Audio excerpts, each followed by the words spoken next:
Okay, hi, my name is Olivia Caples, and I will be talking about the Woldenberg Park and how we can revamp it to just better fit the New Orleans area. So, the Woldenberg Park was indeed founded by Mr. Malcolm Woldenberg and his lovely, lovely wife, Dorothy Woldenberg. This is Mr. Malcolm, and this is his son. And the whole reason that they funded the park is because it was designed to rebuild New Orleans infrastructure after Katrina.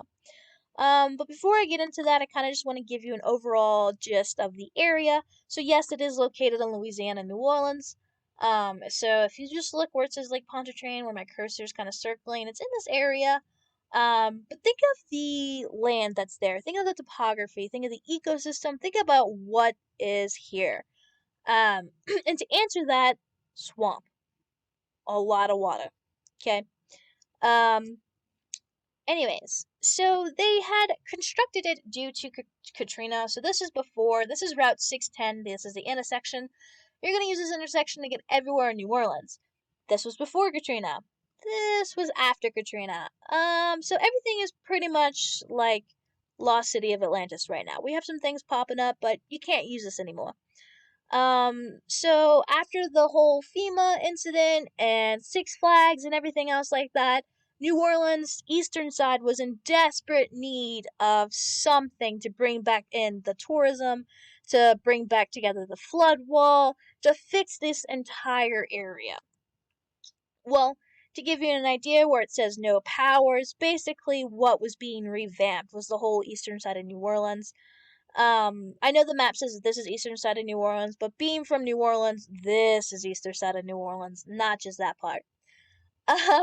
Anyways, so this is kind of like where we're working with right now. But this is what Wildenberg Park looks like. After it was constructed and everything was all done, we have our flood wall back up. Everything's all peaches and cream. Or a little, give or take.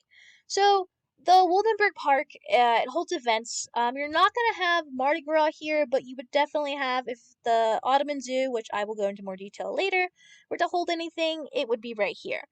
And of course we have some nice art and some green space going on and a lot of concrete. And if this is the ferry terminal, so you would walk down here, you'd go over here, you get on the boat, and you would do a little tour of the Mississippi River, and then it would bring you right back. Super cute, a big, big tourist attraction. So, to go into more depth about what the Woldenberg Park has to offer, besides the local artwork that we have going on, we have the dancing water fountain. And so the dancing water fountain was designed for families on hot days because New Orleans got that hot, muggy, humidity type thing going on.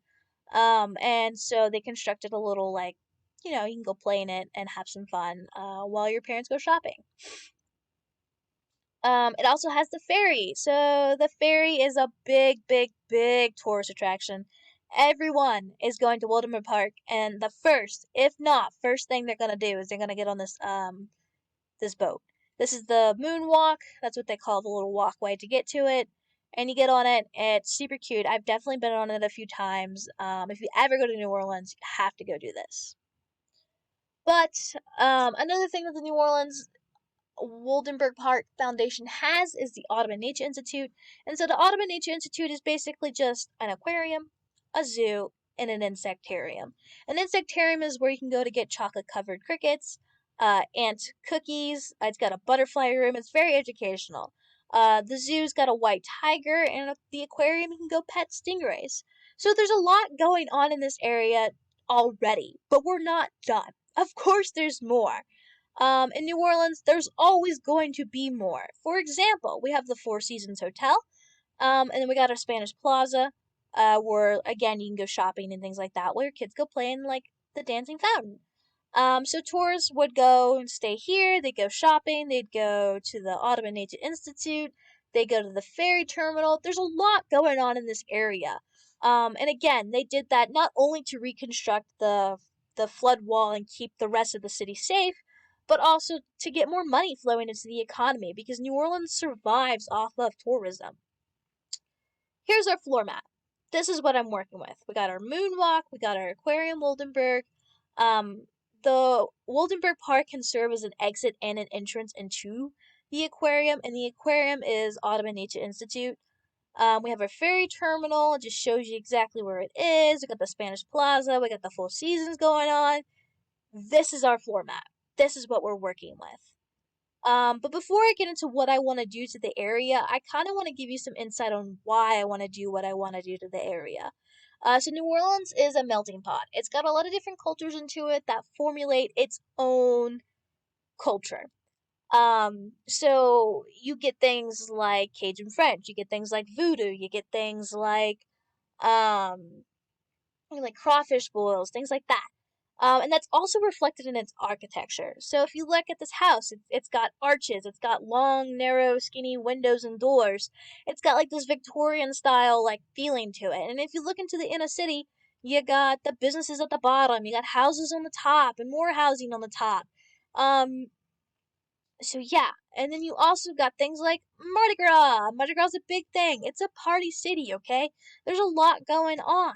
You got these lampposts like everywhere, and then you got the fleur-de-lis. Would not be complete without that fleur-de-lis.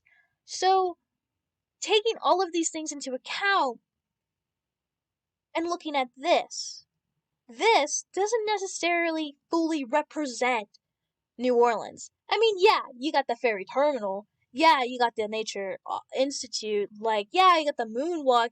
Like, yeah, you have things going on. But it's so tourism. It's so, I'm going to appeal to the tourists, which, yes, we want that because that's what brings in our economic value. That we're forgetting about, hey, this is New Orleans, you know? So, what's an obstacle we're facing? This dull brick road and spotty green space thing going on. And again, that's not all of the park, but this is the part where it's like, let's do more. Let's try and do some more. So this is what I was thinking. So one, we'd have this walkway.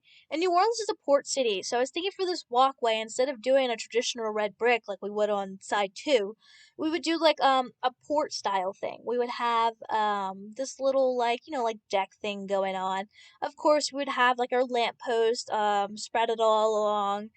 Just to light the area. We got the fleur-de-lis, we got the state flower thing going on, and that's gonna be more involved in the third section.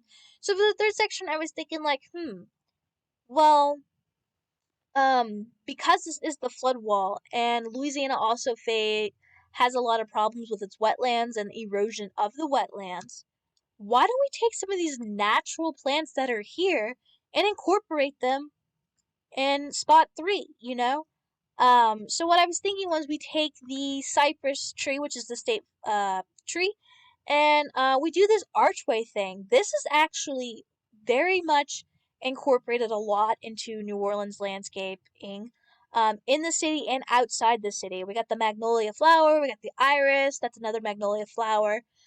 This is more cypress trees to kind of give you an idea of what they look like. They got the Spanish moss on them.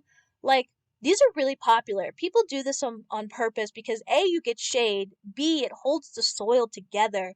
So it's reconstructing the wetlands and really adding more foundation to that flood wall. Because, yeah, we can have concrete, but come on.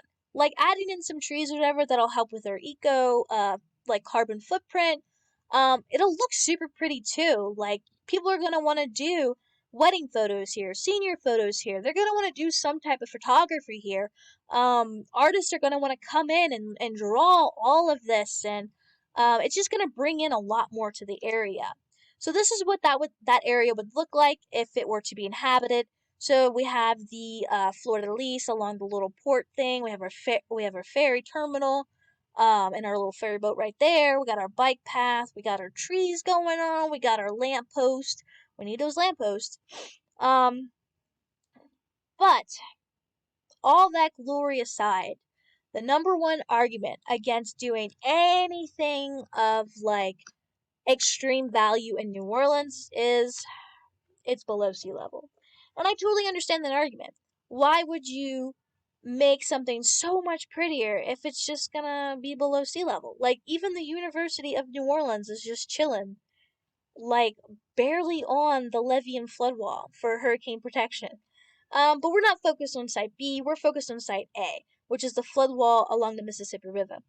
So this is basically the city right here. It's just to kind of show that this is a bowl.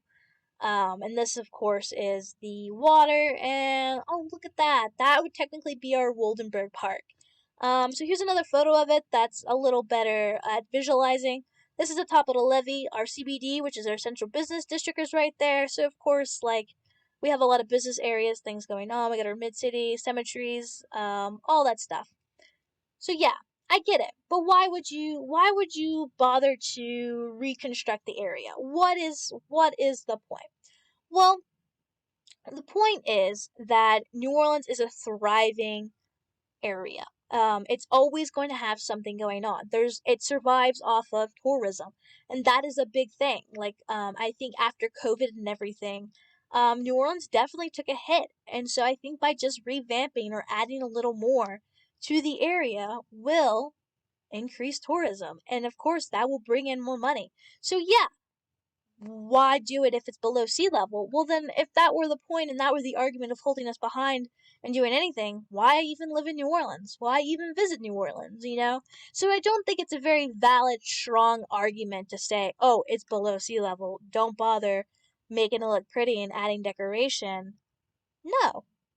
Go ahead and add that decoration. Go ahead and increase that tourism. Get that economic value going, because by doing so, we're also helping that flood wall, which prevents, oh no, everything's going to sink. It's going to become the lost city of Atlantis. Thank you.